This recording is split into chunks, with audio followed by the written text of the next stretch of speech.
Well, those wind gusts in Whatcom County have reached as high as 50 miles per hour throughout the last few hours, and the wind is expected to stay strong throughout the morning. King 5's Farah Jadron is live in Bellingham with a look at the conditions there. Farah, we could hear the wind, and I can see your hair whipping in the wind, too.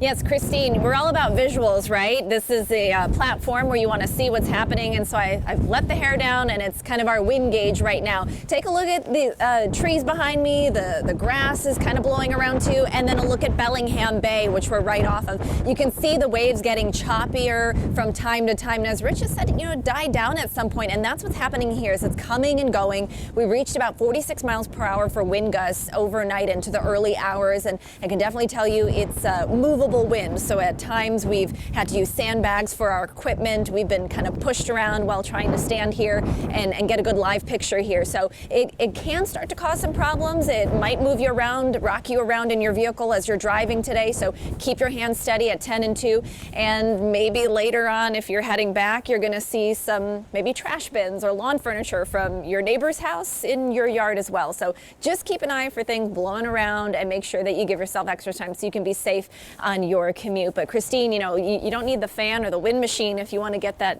cool look for the Instagram story. You just step outside for a little bit and have your friend shoot your little music video for you. Live in Bellingham, Farah Jadron, King 5 News.